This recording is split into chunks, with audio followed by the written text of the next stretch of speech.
कोविड-19 का संक्रमण लगातार बढ़ रहा है। हालिया दिनों में कई रिपोर्ट सामने आई हैं और सबसे ज्यादा केसेस भी बढ़ रहे हैं।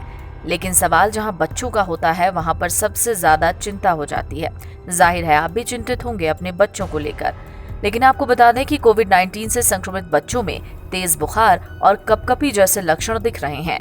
डेल्टा वेरिएंट के विपरीत ओमिक्रॉन मरीजों में स्वाद और गंध का खोना आम नहीं है। चलिए बच्चों में क्या लक्षण हैं, इस पर विशेषज्ञ क्या कहते हैं वो आपको बताते हैं। तमाम विशेषज्ञों की माने तो मिली जुली प्रतिक्रियाएं हैं। विशेषज्ञ कहते हैं 11 से 17 वर्ष की आयु के कोविड-19 संक्रमित बच्चों और किशोरों में तेज बुखार और कपकपी जैसे सामान्य लक्षण पाए जा रहे हैं। उनमें से कुछ को अस्पताल में भर्ती होने की भी आवश्यकता पड़ रही है, जैसा कि अन्य रोगियों को भी होता है। शिशुओं को भी तेज बुखार के कारण अस्पताल में भर्ती होने की आवश्यकता होती है। 2 साल से कम उम्र के बच्चे एक उच्च जोखिम वाले समूह में आते हैं और उनमें संक्रमण की गंभीरता लगभग डेल्टा वेरिएंट की तरह ही है।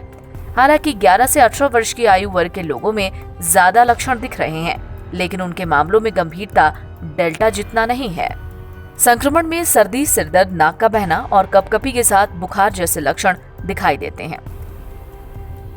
लेकिन सवाल यह है कि इस दौरान आप अपने बच्चों का ख्याल कैसे रख सकते हैं, तो एक एक करके ये भी जान लीजिए। सबसे पहले बच्चों को स्कूल या अन्य किसी दूसरी जगह बाहर ना भेजें। बच्चों को फ्लू की वैक्सीन अगर नहीं लगी है तो लगवा लीजिए।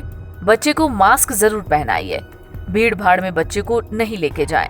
बच्चों के हाथ धुलवाते रहें या सैनिटाइज कराते रहें। अगर बच्चे को तेज बुखार है तो सबसे पहले डॉक्टर को दिखाइए।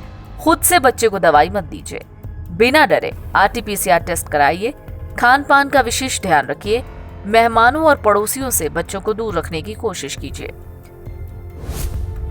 सवाल यह भी है कि कोरोना से संक्रमित बच्चों में लक्षण क्या दिख रहे हैं। जैसा कि हमने आपको पहले बताया, विशेषज्ञ कहते हैं कि इस दौरान कपकपी और तेज बुखार जैसे लक्षण दिख रहे हैं, लेकिन कुछ और भी लक्षण हैं जिन पर ध्यान देने की जरूरत है, जैसे तेज बुखार का रहना, शरीर पर लाल निशान, आंखें लाल होना, बदन और जोड़ों में दर्द, उल्टी, दस्त होना, पेट दर्द जैसी परेशानी, होठों का सूखना, होठों से पपड़ी और खून निकलना, होठ और चेहरे का नीला पड़ जाना, चिड़चिड़ापन, थकान, सुस्ती और ज्यादा नींद आना। आपको बता दें कि तीसरी लहर में बड़ों के साथ बच्चे भी संक्रमित हो रहे हैं। डॉक्टर्स कहते हैं कि अच्छी बात है कि यह संक्रमण बहुत माइल्ड है, इसलिए बच्चे जल्दी ठीक हो रहे हैं। NBT ऑनलाइन की रिपोर्ट।